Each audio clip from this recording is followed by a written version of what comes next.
Welcome back to the preview show. Well, yes, the New Yorkers are back. They have taken over once again. Of course, as you know, two on the bottom is Marty Zakal, the host of RSN Trackside, and of course also with ROC Sports out in New York. And then to my left is Nathan Solomon of the Podium Finish. Yes, the Podium Finish has a new look this week, which is good. You guys back up and running there, bud? We are. We had a little hiccup on Sunday night after the Daytona 500. The site was down for a few days, but we're back, better than ever. New design. It looks great. So well done by Rob and company, and we're ready to roll this weekend. Yeah, quick work by Rob Tiongson and in his web design team. Go check them out because they had to repost like everything and all that stuff. So it's good there. Of course, also Nathan's with WSBU Radio in St. Bonaventure. Okay, guys, we're coming off the Daytona 500. What a race. Austin Cindric, a rookie, wins the Daytona 500. Let's start off with you, Marty. First impressions of that race. And how about that? Austin Cindric gets it done. Yeah, I talked about it on RSN Trackside on Wednesday night. I'm really happy for Austin Cindric, the first ever legit rookie to win the Daytona 500, first Sunoco rookie to win it. Great race between him and Ryan Blaney. You know, after what went down with Penske last year, they wanted to make sure it was a guaranteed Penske win on his birthday. So, and I don't blame for what Cindric did on Blaney because the win, of course, was guaranteed because you'd do anything to win the Daytona 500. It's the great American race. However, though, I'll say this, and probably not a lot of people are going to agree with me. I honestly thought Cindric forced Bubba below the WO line because when you look at the contact that him and Bubba made, the contact was enough to force Bubba below that WO line. You know what NASCAR says? If you force someone below the WO line, you may. So it's a ball and strike call. And I'm glad, though, NASCAR called a ball. Bubba coming so close, Blaney coming so close. They're so good on the super speedways. But I'm really happy for Austin Cindric to see him get it done. And the racing by the next-gen cars was incredible. So, yeah, that's my take on what went down in the finish. All right. What do you think, Nathan? Yeah, absolutely. I thought it was a phenomenal race. Like I really didn't know what to expect with the next gen cars and everything. I mean, we'd only seen like 20 car packs at the most, and like the duels and the testing there in January. But I was pleasantly surprised about how well the cars raced. I mean, the super speedway package right now doesn't seem like it needs any tweaking. Obviously a little bit of a concern that there was a flip in the first NASCAR super speedway race with this new car. But I think that's something that NASCAR officials and everyone can kind of figure out. But happy for Cindric. I mean, he deserves it. He ran up front all race. He has dominated the Xfinity series the last few years. I mean, he's shown that. I think that he was probably the most cup ready rookie to come up from the Xfinity series in a while. So happy for him. And I think this is not the first time he'll win this year, but overall, just I think a very successful Daytona 500. And the next gen car, even though it's different, like the one wheel or the one lug pit stops are going to take time to get used to, and the numbers moving forward. I'm starting to get a little used to that, but overall, I'm excited and encouraged with what we saw, and hopefully it'll kind of translate over to these next few weeks as we kind of get a little test of the 2 mile, 1.5 mile, and then the 1 mile speedway racing. Absolutely. Something I'll add here as well on the success. Yeah. Again, everyone knows complete sold out crowd. I know the boomers are complaining. They removed the back straightaway seats to make it a sellout. Nope. The fans showed up in full force. I don't care what you say. Big crowd there for the Great American Race. Most viewed event of the weekend of all programs, and beat the NBA All-Star Weekend and even the closing ceremony of the Winter Olympics. So a great day for the sport, great day for Fox. Overall, that's a win on NASCAR side. Yes, yeah, for sure. Of course, 8 million people tuned into the Daytona 500. Of course, it did win the weekend, according to our friends at Fox Sports. So yeah, it'll be see how the most interesting thing came up there. Want to touch on one more point, a couple more. Just a couple of things I want to note that I noticed during the 500. One, the rookies kind of really, it wasn't just Austin Cindric. We saw Harrison Burton up there before he crashed, and then also Todd Gilliland was up there performing well. So The two rookies performed well. Brad Keselowski he was interesting for sure. Of course, made his fair share of moves, and also where were the Chevrolets? We didn't really hear from them that a lot. I mean, that's not a huge surprise, though. I mean, Chevrolets have never been the dominant manufacturer on super speedways. I mean, it's always been kind of just Fords doing their own thing. I mean, I think at one point, 11 of the top 12 cars were Fords. So, I mean, the Toyotas, they kind of had something for them for a while. I mean, I think Bubba and Kyle Busch worked really well together. Obviously, in that first stage before, like Denny and Christopher Bell got caught up in that wreck with Harrison Burton. I mean, they had all 6 of those Toyotas kind of lined up on the bottom, competing with the Fords on the top. So I think the Toyotas were, they're the manufacturer to beat that could have beaten the Fords, but obviously didn't help that that 2 of the guys got caught up in that stage 1 crash, and then they kind of got split up there towards the end, where Kyle kind of drifted a little bit towards the back of the main pack, and Bubba was sort of on his own. So Fords are always going to be dominant. I guess it kind of shows it doesn't matter what type of car. It doesn't matter if it's like, you're buying the parts of the car or making your own parts. I mean, Ford's always going to be the manufacturer to beat there on the super speedways. I mean, they just race so well together. Yeah. And just following up on that, I think the only Chevy that we really saw up front was Kyle Larson during the final laps of stage number 2.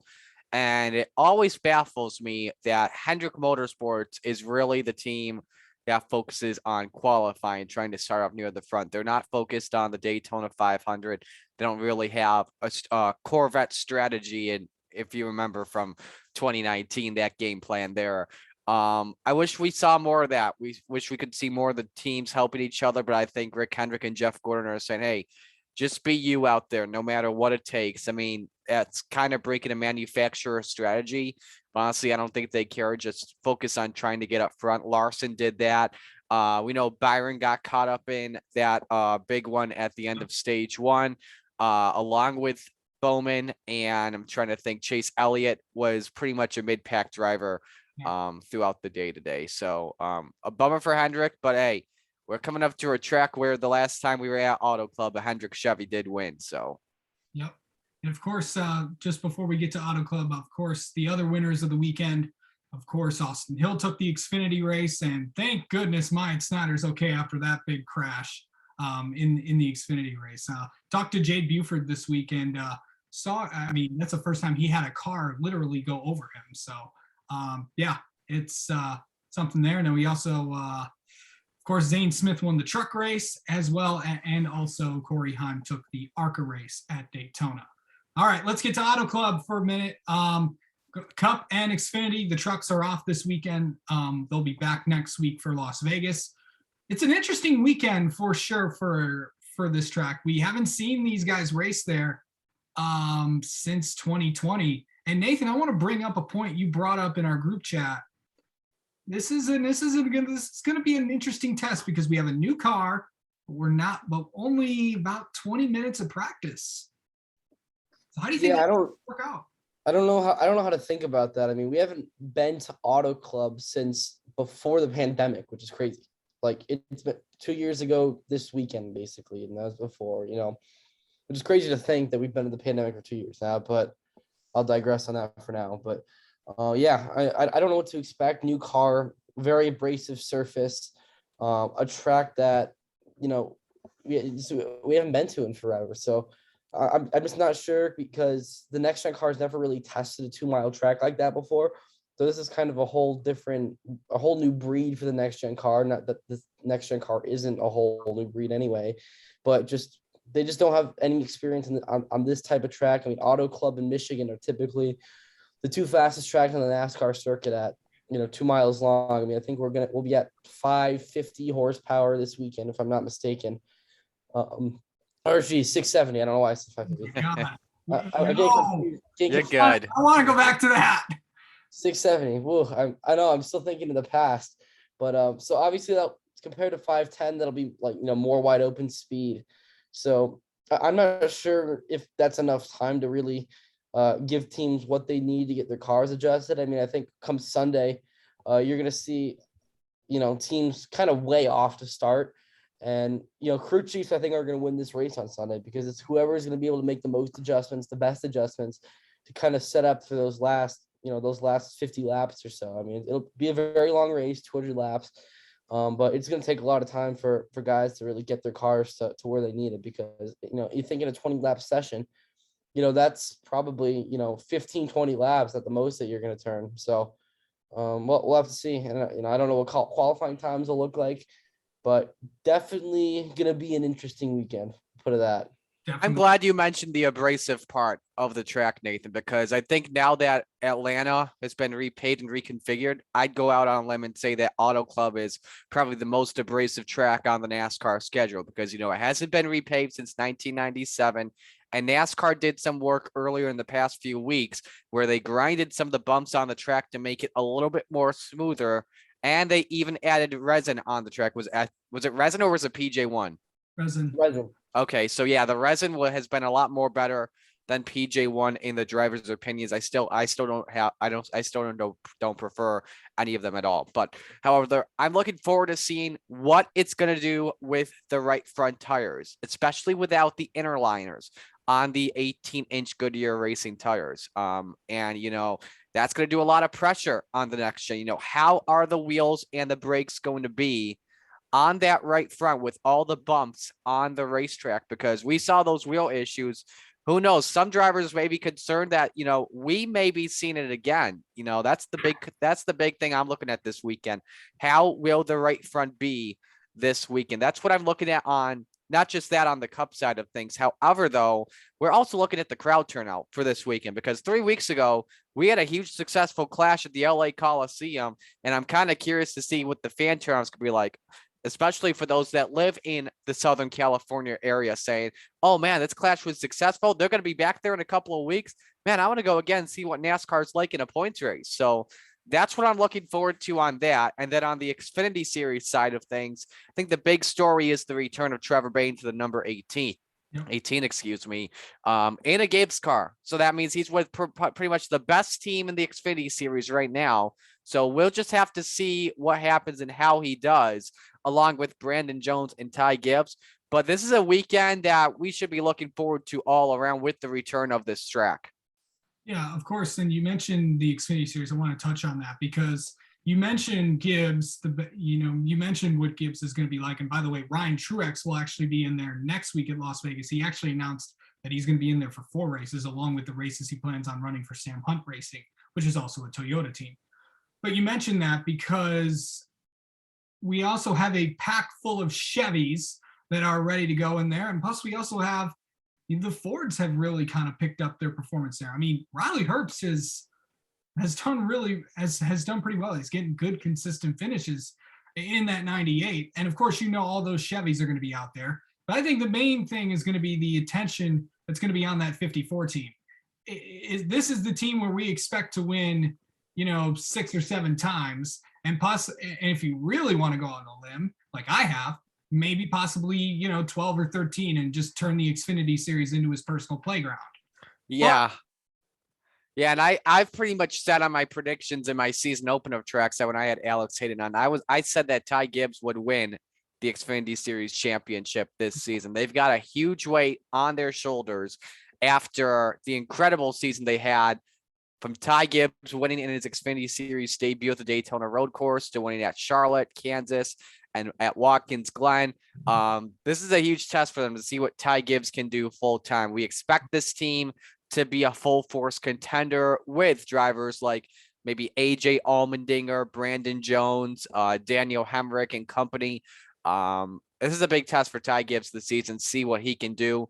And if he wins a bunch of races this season, watch out. This kid could be even better than what Joey Logano was supposed to be when he entered the Cup Series rankings. Basically, Kyle Busch 2009. A lot of people are comparing to that season. Yeah, for sure. It's definitely going to be one to watch. Of course, that RCR team got interesting because you never know what Sheldon Creed and Austin Hill could come up with. So who knows? And plus, you also got those 4 Junior Motorsports cars too. Gonna be a good one. Xfinity Series is gonna be fun to watch the next few weeks. Of course, watch out for that Ryan Sieg team. Big Machine Racing, Jade Buford came out with a good run at there before. Obviously, he got in a crash there. But yeah, that looks like the ECR, the Childress cars, and then the Childress Alliance cars, which is calling Jordan Anderson, the Brandon Brown team, the Big Machine team, and Jordan Anderson. So going to be fun to watch there.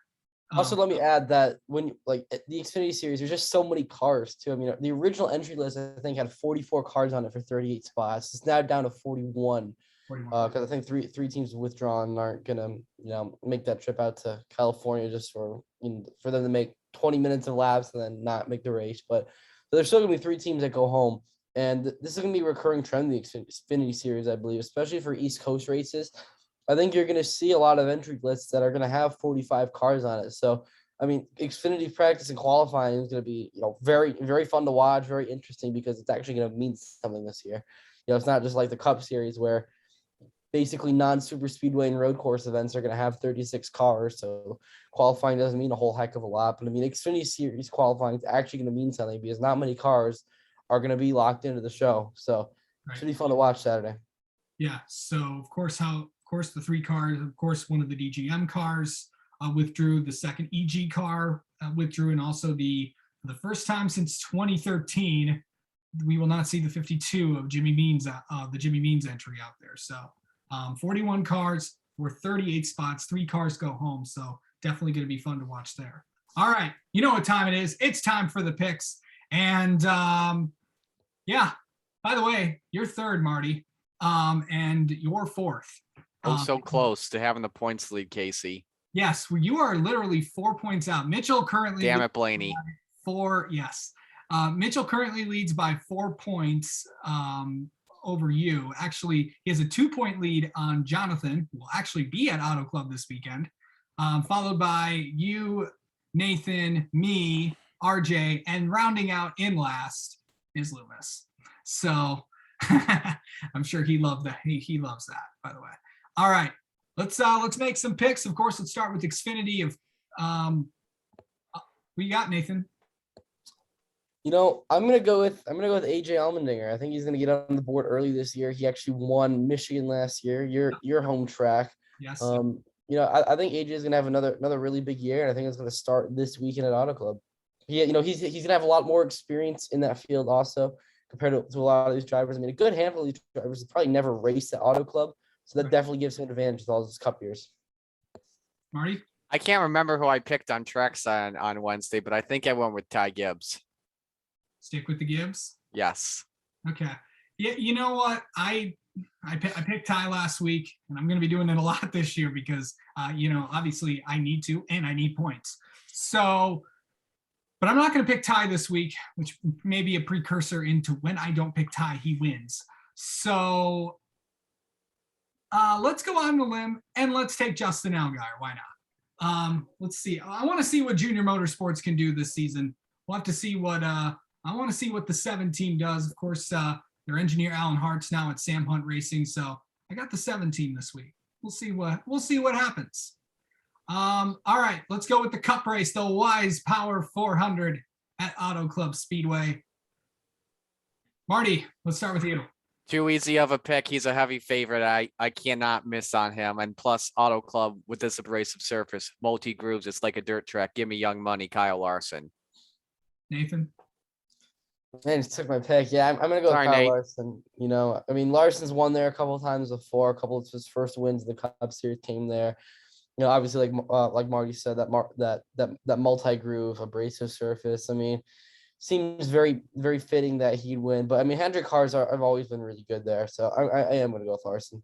I mean, HendrickCars.com car is pretty good, but who knows? Obviously you guys pick probably the favorite. I'm not picking the favorite, just so you know. Let's go with one of the, let's go with old Dennis. Denny Hamlin's going to get it done this weekend. I'll take the 11. So, I always hate when you guys are different, and I need to get a jump on points. So yeah, we're going to go with Denny. Well, at least I am. So yeah. All right. Well, that's going to do it for the preview show this week. Of course, also one more thing. Guess what? There's going to be some sports power going to be there this weekend. Albert Pujols of course, former St. Louis Cardinal, Los Angeles Angel, and Los Angeles Dodger. He will be driving the pace car. And fresh from the Super Bowl, of course, Nathan was at Radio Row a few weeks ago. Andrew Whitworth, the offensive tackle for the Los Angeles Rams, so the Super Bowl champion Los Angeles Rams, will be the Grand Marshal this weekend for the Wise Power 400 at Auto Club Speedway. Fun stuff there. Should be a fun one for sure. All right, well, that's going to do it for the preview show this week. Thanks to the New Yorkers for taking over this stream. We'll be back next week to talk all about Las Vegas, all about this weekend, and preview the upcoming race at Vegas. See you around.